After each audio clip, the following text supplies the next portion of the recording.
tous. Alors dans cette vidéo, je vais vous expliquer comment j'ai réalisé un tapis de fouille pour mon chien, qu'on appelle aussi tapis de reniflage. Alors je fais cette vidéo parce que j'ai posté quelques photos du tapis de fouille que j'avais fait sur un groupe Facebook qui s'appelle Épanouissement mental pour chiens de compagnie, ou Enrichissement mental pour chiens de compagnie, je crois. Et j'ai eu beaucoup de réactions.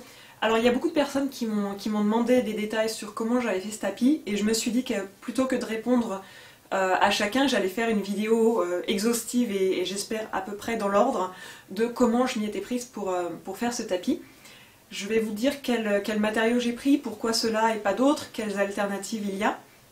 Et je vais répondre aussi à certaines questions de l'ordre de comment introduire le tapis de fouille au chien pour qu'il ne le détruise pas, comment le laver, donc l'entretien d'un tapis de fouille, surtout s'il est grand, parce que le mien il fait 2 mètres de long.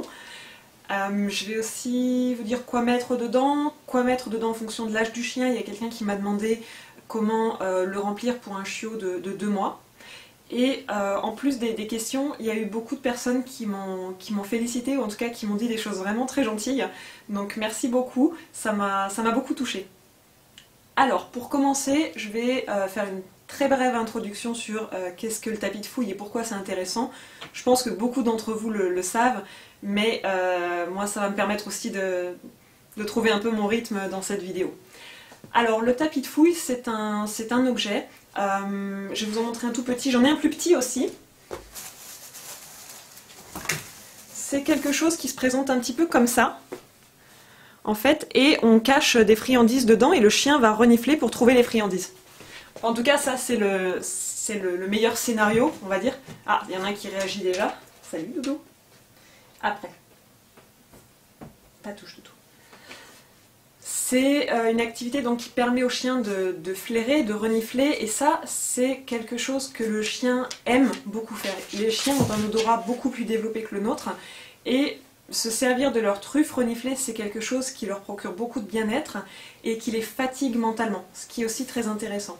Je pense que la plupart des propriétaires d'animaux de nos jours sont conscients de la nécessité de stimuler mentalement son animal. Les animaux de zoo aussi d'ailleurs sont maintenant vraiment stimulés intellectuellement. C'est à peu près autant important, je pense que c'est aussi important de développer son chien mentalement que physiquement. Ils ont vraiment besoin des deux. Et le tapis de fouille, c'est une très bonne façon de le faire. Donc il y a d'une part la stimulation mentale, et puis d'autre part, je trouve que c'est une bonne alternative pour un chien dont on veut réduire les quantités de nourriture. Ça va leur permettre de mettre plus de temps à manger. Moi, en fait, la raison pour laquelle j'ai fait un tapis de fouille aussi grand, au lieu de celui-là petit que j'avais à la base acheté, c'est parce que j'ai dû réduire les quantités de croquettes pendant un certain temps, et mon chien mangeait ses croquettes en 2 minutes, et puis il me regardait en me demandant où est le reste. Donc je me suis dit, je vais mettre en place plusieurs choses pour rallonger un peu la durée du repas. Et le tapis de fouille, c'était une bonne alternative à la gamelle anti-glouton ou aux balles qu'on fourre de croquettes et qui font rouler pour faire sortir un distributeur, quoi. Voilà, donc je pense que aussi bien pour la stimulation mentale que pour essayer de rallonger la durée des repas pour un chien qu'on met peut-être au régime par exemple, c'est une bonne alternative. Alors, comment j'ai fabriqué mon tapis de fouille? Alors je vous montre un peu la bête. Hop. Voilà, bon ça fait 2 mètres, hein, c'est gros. Voilà. Vous avez besoin, pour faire un tapis de ce type-là, vous avez besoin de 3 choses. Vous avez besoin d'une base, vous avez besoin de bandes de tissu, et vous avez besoin de beaucoup de motivation. Faut pas négliger la motivation, parce que faire ça c'est un peu un marathon quand même. Vous allez condenser tout l'amour que vous avez pour votre chien, et vous allez vous en servir pour avancer. Bon, plus sérieusement, la base, vous avez plusieurs choix. Celui-là, en fait, c'est un truc antidérapant. J'essaie de vous le montrer de très près. De toute façon, vous le verrez mieux après, hein. Par en dessous, vous voyez bien, c'est ce genre... J'attends que la mise au point se fasse. Hop, je sais pas si ça se voit. Voilà, la mise au point se fait. Donc c'est un tapis antidérapant. L'avantage de cette option-là, c'est qu'en fait, ça s'achète au mètre. Donc vous allez pouvoir faire un tapis vraiment de la taille que vous voulez. Pas forcément des dimensions aussi petites que ça. Voilà, ça, à la limite ça irait pour mon chat, mais pour mon chien ça fait un peu petit. Vous avez d'autres options où les trous sont déjà faits. Il y a typiquement les paillassons en caoutchouc qui ont des trous rectangulaires ou en forme de losange. Le problème de ces paillassons, c'est qu'ils ont tendance à sentir très fort le caoutchouc. Et pour avoir moi-même acheté un jouet en caoutchouc, ça peut sentir vraiment pendant pas mal de temps. Pour un jouet de fouille, donc qui est vraiment censé stimuler l'odorat du chien, on n'a pas forcément envie de quelque chose qui a une odeur forte. En plus de ça, ça a une taille limitée. L'autre option, c'est les tapis d'évier. Ceux-là, ils ont aussi des trous, en général, sont déjà faits. Si c'est la première fois que vous faites un tapis, ou si c'est la première fois que vous allez introduire un tapis de fouille à votre chien, c'est peut-être une bonne option, parce que ça fait moins de travail quand même. Si vous n'avez pas les trous à faire, ça fait moins de travail. Donc s'il l'abîme, ça vous mettra un peu moins en colère. Si vous passez du temps à faire ça et qu'il vous fait des trous dedans, vous allez être très très malheureux. Donc voilà, donc si vous voulez un tapis assez petit et plus rapide à faire, vous pouvez prendre soit les tapis en caoutchouc ou les tapis antidérapants pour évier. Dans ce cas, vous n'aurez que les bandes de tissu à mettre dedans. Si vous voulez vraiment quelque chose de plus grand, pour moi, si vous voulez vraiment quelque chose de grand, c'est un peu la seule option. Parce que c'est facile à nettoyer, c'est bien souple, donc ça peut s'enrouler, c'est facile à stocker. L'inconvénient, c'est vraiment qu'il va falloir agrandir les trous par vous-même et c'est le truc le plus pénible à faire sur tout le tapis. La deuxième chose qu'il va vous falloir, la troisième si on met la motivation au premier, ce sont des bandes de tissu. Alors ces bandes-là, je vous les montre aussi d'un peu plus près, des bandes de ce type-là. Voilà. Le choix que vous allez faire, vous pouvez mettre du tissu, il y a des gens qui mettent des vieux t-shirts, des vieux jeans. J'aime pas trop l'idée de mettre du tissu parce que quand on coupe, ça peut faire des fils. Alors que ça, c'est de la polaire.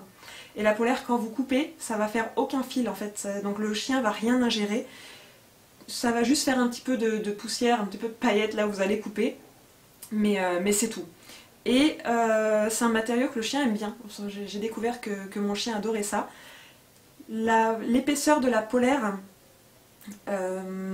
si vous avez une polaire qui est très épaisse, ça va être assez pénible à couper. Si vous avez une polaire qui est très fine, en fait la bande va avoir tendance à se replier. Donc ça dépend, en fait c'est à vous de prendre ce que vous voulez, c'est pas très important. Moi j'en avais des fines et des épaisses. Les épaisses c'est vraiment c'est plus de travail à couper, quoi. C'est vraiment pas... c'est plus pénible à faire. Pour la taille des bandes, j'ai fait des bandes de 3 cm de large et de 22 cm de long.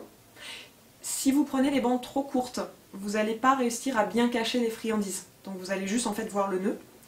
Si vous prenez des bandes trop longues, au contraire, je pense que le chien va un petit peu galérer pour fouiller dedans et donc il va attraper la bande de polaire et à mon avis, il va très vite se rendre compte que tirer dessus c'est aussi assez chouette, voire secouer le tapis et ça c'est ce que vous voulez pas.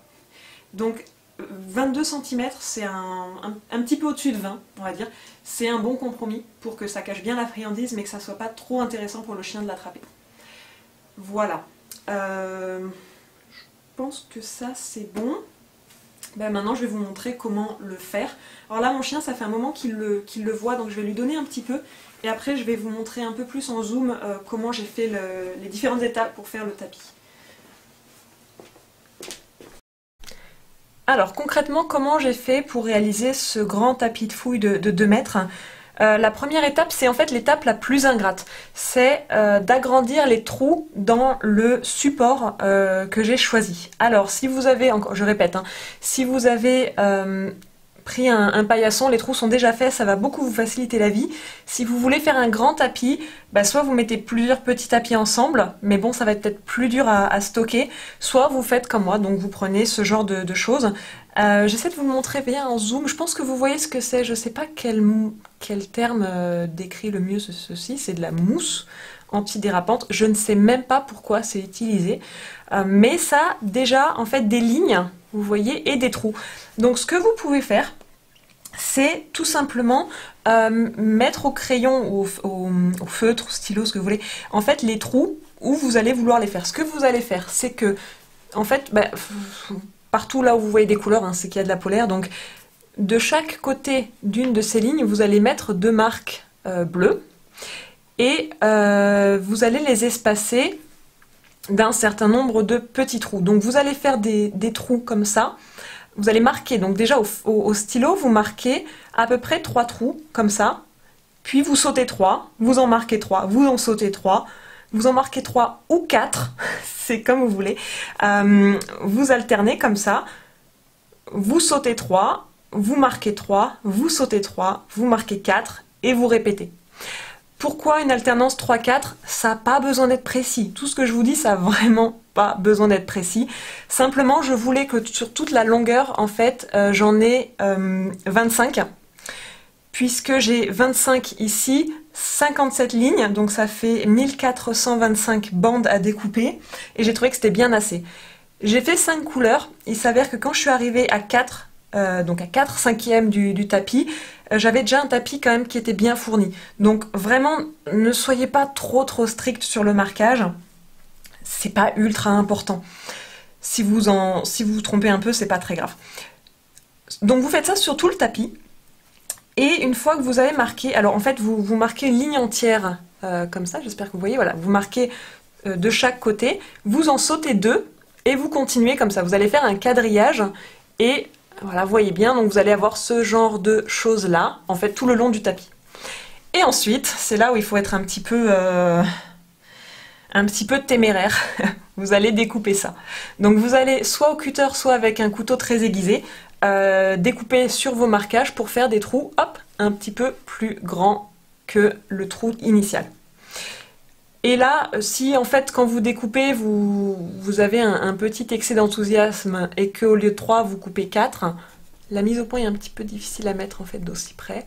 Voilà. Si au lieu de découper 3, vous découpez 4, c'est vraiment pas grave en fait. Tant que... Il y a même des fois, je crois que j'en ai relié 2, sans faire exprès, c'est pas grave parce que vous n'allez pas faire la même erreur des deux côtés, donc ça va tenir quand même. C'est vraiment pas fragile, hein, ça demande pas d'être super précis. Sinon, j'aurais pas réussi, parce que je suis pas manuelle à la base. Je vous l'ai pas dit, mais je suis vraiment pas quelqu'un de manuel. Voilà, donc vous avez votre tapis, vous faites vos marques, vous découpez, et là vous allez avoir visuellement une base qui ressemble à la même chose que quand vous l'avez acheté. C'est pour ça que je vous dis que c'est super ingrat. Quand vous allez commencer à mettre les bandes, vous allez voir que en termes de motivation, c'est assez satisfaisant parce que vous voyez que ça avance. Quand vous avez fait que les trous, c'est laborieux. Donc une fois que vous avez tous vos trous, vous commencez à faire vos bandes de polaire. Donc pour aller un petit peu plus vite, moi ce que j'avais fait, j'ai attrapé un carton qui était à côté de moi. J'ai fait des marques comme ça tous les 3 cm et puis j'ai découpé à la chaîne des bandes, enfin, j'ai tracé donc des bandes de 3 cm sur 22, j'ai tout découpé et après ce qu'on fait, alors là je vais essayer de vous montrer, j'espère que ça va bien marcher, alors j'essaie de voir en même temps, donc voilà, vous avez donc un trou comme ça c'est l'arrière, hein. Je vous l'ai peut-être pas bien dit mais c'est l'arrière, vous prenez la bande que vous avez découpée, ici, j'espère que vous voyez bien. Et par derrière, vous la passez dans chacun des trous. Et rien que d'en refaire une comme ça, je me rends compte à quel point c'était insensé d'en faire 2 mètres. Mais je vous le conseille parce que les chiens s'amusent tellement avec. Voilà, donc vous passez. Et donc sur l'arrière, vous avez quelque chose qui ressemble à ça. Hop. Sur l'avant, vous avez les 2 bandes qui ressortent. Et là, vous allez faire tout simplement un nœud simple. Alors faites en sorte que ce soit à peu près les mêmes longueurs.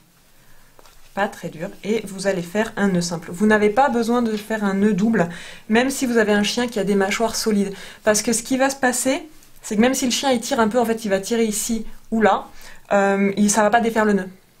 Ça tient tellement bien par l'arrière de toute façon.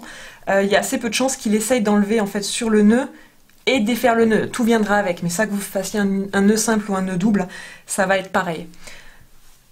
Ce que je vous conseille de faire, en fait, c'est vraiment de travailler à la chaîne, c'est-à-dire vous introduisez, donc vous découpez toute une couleur de polaire que vous avez. Pour les quantités, j'ai acheté au mètre, et c'était des bouts de 1,60 m de large, et en longueur totale, j'en ai eu pour 5,6 mètres. Voilà. Les quantités, c'est pas... Je vous conseille d'avoir plutôt plus que moins, puisque s'il y a plus, on pourra faire des choses avec ce qui reste. Si vous avez moins, ça va être embêtant. Donc vous découpez une couleur, faites toutes vos bandes, et ensuite vous les mettez dans certains des trous comme ça, et je vous déconseille de travailler uniquement par bande en disant bah voilà, j'en mets 5 d'une certaine couleur, puis je passe à la bande suivante, etc. Puisque si vous n'avez pas le bon nombre de bandes, vous allez vous retrouver avec un tapis qui va manquer d'une certaine couleur à la fin. Si vous prenez qu'une couleur, c'est pas grave. Si vous prenez une polaire qui a déjà des motifs ou qui est de plusieurs couleurs, ça va, bah, vous n'avez même pas besoin d'en prendre plusieurs de toute façon. Mais si vous travaillez comme moi avec plein de couleurs différentes, essayez d'en mettre vraiment de partout, il faut que ce soit le plus désordonné possible. Mais au final, vous allez avoir quelque chose qui va ressembler à... bah, c'est désordonné, mais pas tant que ça. Puisque c'est... Visuellement, il y a à peu près autant de chaque couleur.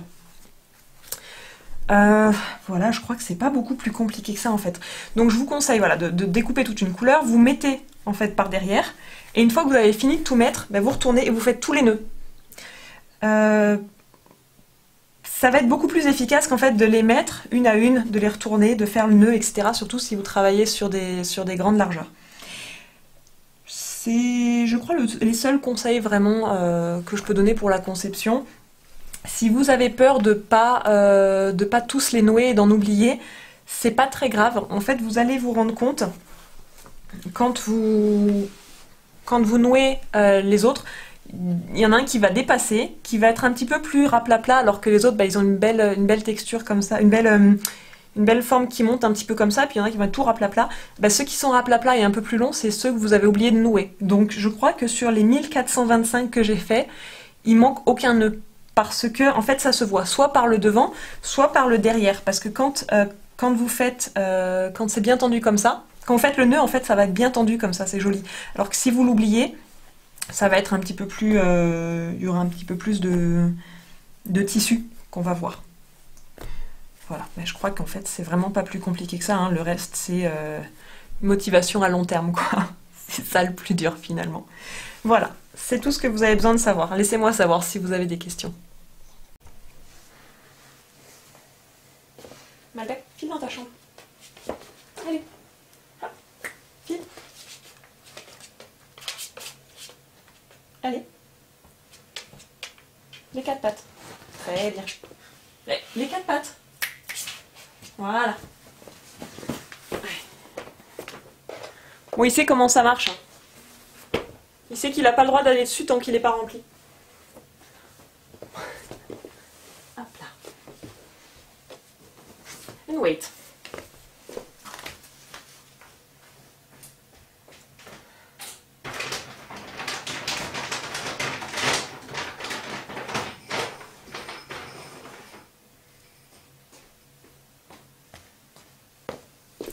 Voilà, donc là je vais lui répartir quelques croquettes dessus.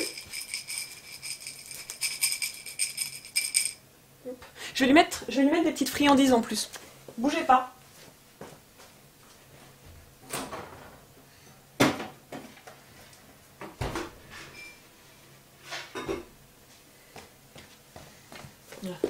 C'est des petites friandises à la citrouille. Hop. Donc vous en mettez là. Hop. Vous secouez un peu comme ça pour que ce soit bien dans les trous. Wait. Hop.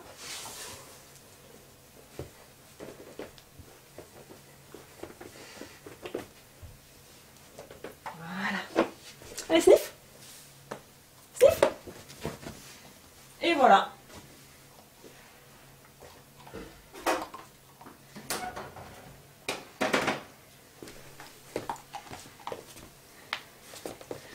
Alors ça peut l'occuper pendant un certain temps. Je vais répondre à quelques questions en fait. Alors, par quoi je commence? Salut le chat. Comment l'entretenir déjà? Peut-être qu'on peut commencer par ça. Comment le nettoyer? Si vous avez un tout petit tapis, vous êtes tenté de le passer en machine. Un tapis de cette taille évidemment passe pas en machine et en fait c'est peut-être pas plus mal. Je le lave en fait à l'eau et dans la baignoire. Si vous voulez utiliser du savon, en fait je vous conseille de ne pas utiliser la lessive industrielle tout simplement parce que ça a une odeur très forte. Vous savez, fraîcheur 15 jours, c'est bien pour nous, mais en fait pour eux, au niveau du nez, c'est quand même très agressif. Les odeurs synthétiques, c'est très très agressif pour l'odorat du chien.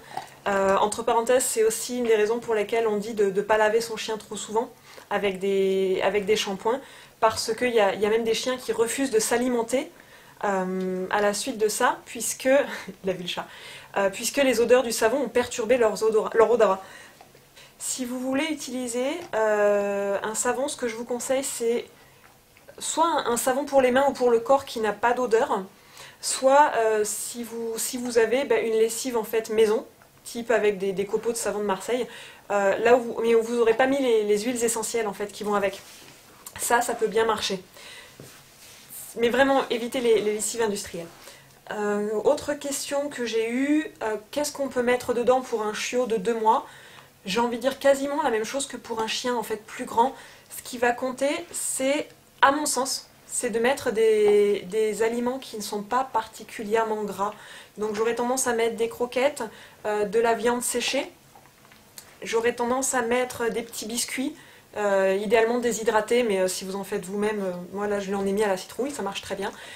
Mais ne mettez pas d'aliments trop gras parce que ça va laisser des odeurs, ça va rendre les choses plus compliquées pour le nettoyer. Et au final, je ne suis pas sûre que ce soit beaucoup plus intéressant pour le chien.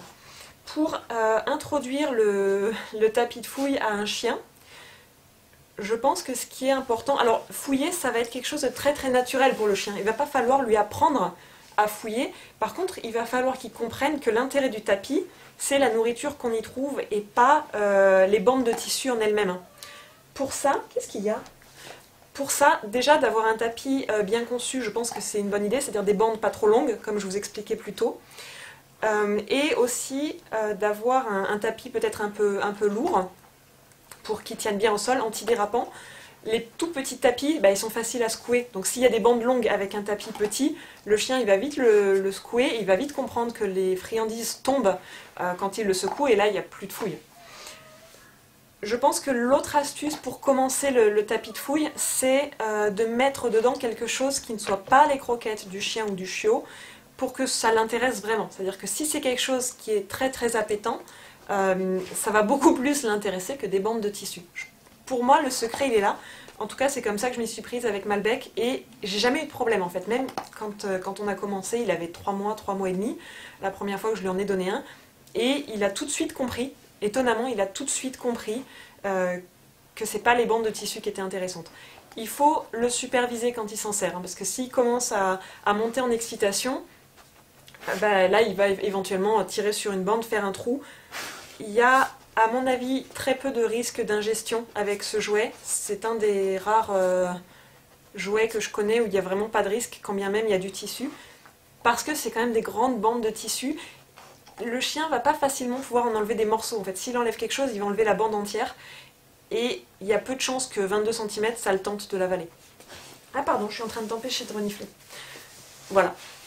Est-ce que j'avais d'autres questions? Je crois que j'ai fait le tour. Il y a quelqu'un qui m'a demandé combien d'heures j'avais mis à faire le tapis. J'ai pas compté, j'ai pas osé compter. Et vaut mieux. Je pense qu'il vaut mieux. J'ai mis beaucoup d'heures à le faire, mais je pense qu'il s'amusera beaucoup plus d'heures que ce que ça m'a pris à moi pour le faire. Allez, on va le laisser finir de renifler.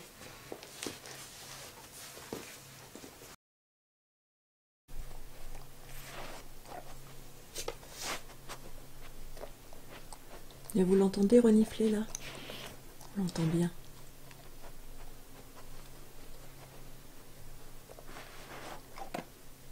Puis il en a trouvé un.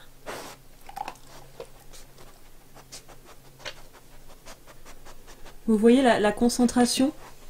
On voit vraiment à quel point ça demande de l'énergie mentale.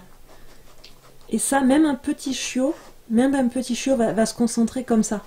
C'est vraiment impressionnant parce que vous travaillez avec votre chiot, vous faites des petites séances d'entraînement, après 2 minutes, il commence à décrocher, alors que sur un tapis de fouille, ils vont se concentrer beaucoup plus longtemps, de façon vraiment très très instinctive.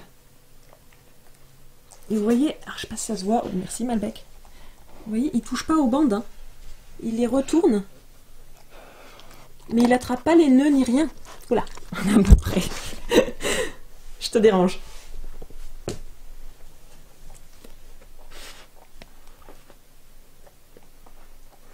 Il attrape pas le nœud, il sait bien en fait que l'intérêt c'est la nourriture, c'est pas les bandes.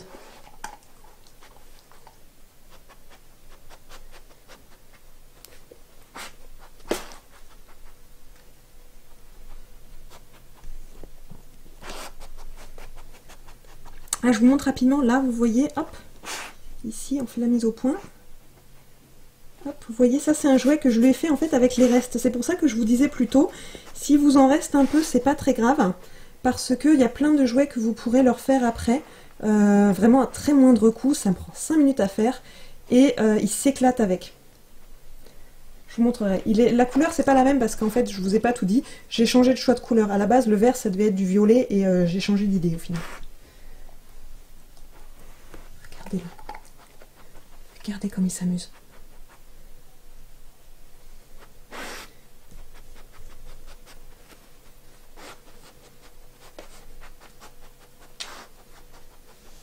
Je sais pas si vous l'entendez bien respirer, je vais essayer de me rapprocher.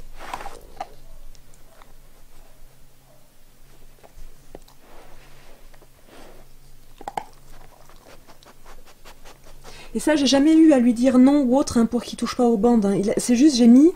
je pense que le secret, ça a vraiment été de mettre une nourriture qui était vraiment très intéressante pour que le tissu ne l'intéresse pas. Et c'est rigolo parce qu'il a des jouets, justement, là, comme vous le voyez, il a d'autres jouets en polaire, donc il pourrait vouloir jouer avec la polaire. Mais non, il sait, il a bien compris l'intérêt, et ça, il n'y a même pas eu besoin de lui expliquer. Bon, je vous cacherai pas, on a eu un petit accident, hein. Il y a un endroit, il y a eu un petit trou, et c'est ma faute.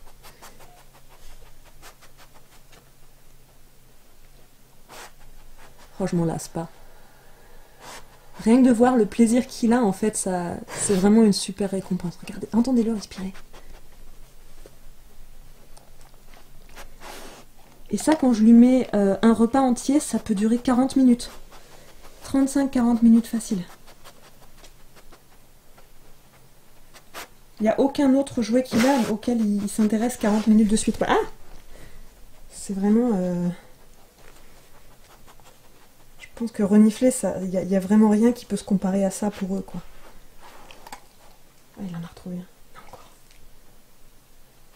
Combien j'en ai mis?